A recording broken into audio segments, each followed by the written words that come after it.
La fiesta de la purificación de María, presentación de Jesús al templo o la Candelaria se celebra el día 2 de febrero. Según el libro de Levítico, nadie podía tocar la sangre humana porque en ella estaba la vida. De esta manera, cometían un grave pecado y quedaban impuros quienes la derramaban, quienes tenían alguna enfermedad que produjera manchas de sangre, como la lepra, o quienes tocaran la sangre de otra persona. Ante este pensamiento, se consideraba que la mujer quedaba impura en el parto por la sangre que derramaba en el acto de dar a luz.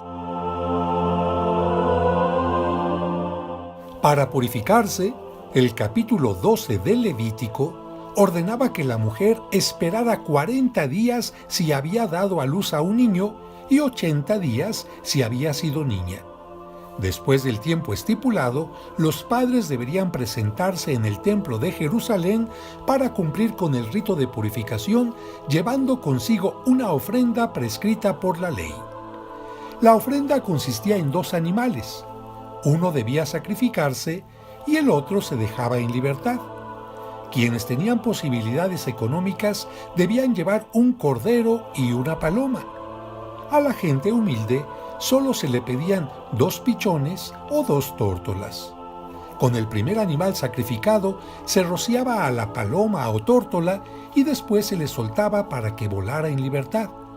El significado era claro: con la sangre de uno se obtenía la libertad del otro. Con esto se significaba que, gracias a la sangre del sacrificado, la mujer impura recuperaba su pureza. Aunque María dio a luz sin perder su virginidad ni derramar gota alguna de sangre, sin embargo, para dar ejemplo de que se debe cumplir con las obligaciones religiosas, se presentó en el templo para realizar lo que prescribía la ley. Y como José y María eran pobres, llevaron 2 pichones. Los detalles de este momento los menciona el Evangelio de San Lucas. Al cumplirse los días de la purificación de ellos, según la ley de Moisés, llevaron al niño a Jerusalén para presentárselo al Señor, según lo que está escrito en la ley del Señor. Todo macho primogénito será consagrado al Señor. Y para ofrecer el sacrificio de un par de tórtolas o de 2 pichones, según lo prescrito en la ley del Señor. Después, el texto presenta a un anciano que reconoce al niño como el Mesías y lo proclama como luz de las naciones.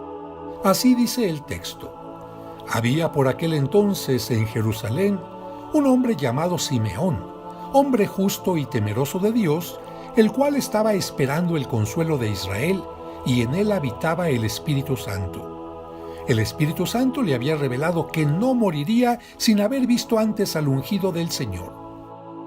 Movido por el Espíritu, fue al templo, y cuando los padres del niño introducían al niño Jesús para cumplir con el rito legal, aquel hombre lo tomó en sus brazos y empezó a bendecir al Señor diciendo: ahora, Señor, según tu promesa, puedes dejar a tu siervo irse en paz, porque mis ojos han visto a tu Salvador, a quien has presentado ante todos los pueblos, luz para alumbrar a las naciones y gloria de tu pueblo Israel. El Evangelio menciona que aquel momento fue profético porque, así como el sacrificio de un cordero o víctima daba el perdón y la libertad a la persona impura, Simeón le anuncia a María que su Hijo, Jesucristo, morirá sacrificado para salvar a la humanidad, y que, cuando ella vea cómo traspasan el costado de su Hijo en la cruz, sentirá una espada en su alma. Así dice el texto. Simeón dijo a María: este niño está destinado para ruina y resurgimiento de muchos en Israel, y para ser una señal a la cual se hará oposición, y a ti una espada te atravesará el alma. En esa profecía tienen su origen las imágenes de la Virgen de los Dolores, en las que María lleva clavada en el corazón una o varias espadas o dagas.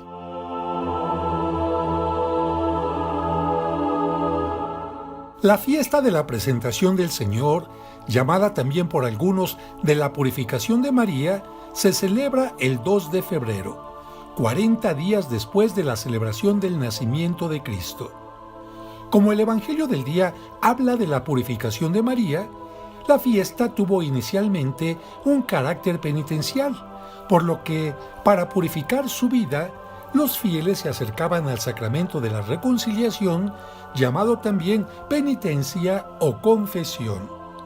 Y para recordar las palabras del anciano Simeón, que anunció que Cristo sería luz para alumbrar a las naciones, se hacían y se siguen haciendo procesiones con velas, llamadas también candelas. Por eso se le llamó a la fiesta la Candelaria.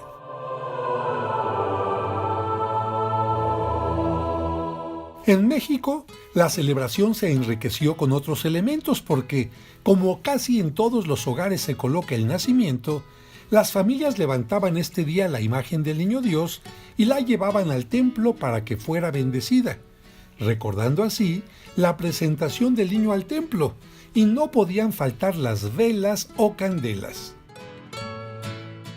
Después de que el Niño Dios había estado solo con pañales en el pesebre, lo comenzaron a vestir con ropas especiales y lo acompañaron de 2 figuras de palomas que recordaban la costumbre judía. Así, lo llamaron el Niño de las Palomas.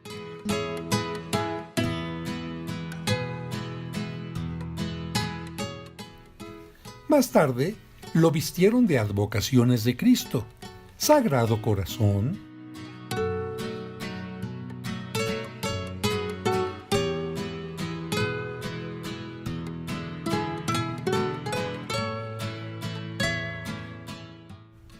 Nazareno,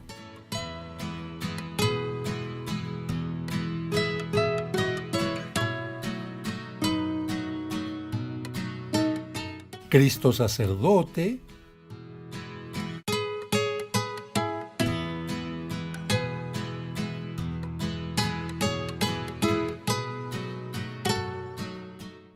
Buen Pastor,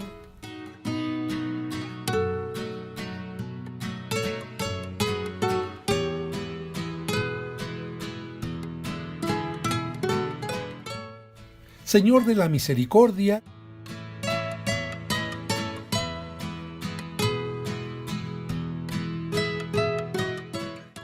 etc. Todas estas vestimentas eran acordes a la misión de Cristo. Pero, lamentablemente, en los últimos años, por ignorancia y falta de información, algunos fieles visten incorrectamente la imagen, y es frecuente que la vistan como ángel o como algún santo. Esto debe corregirse porque Cristo es el Hijo de Dios que está por encima de los ángeles y los santos.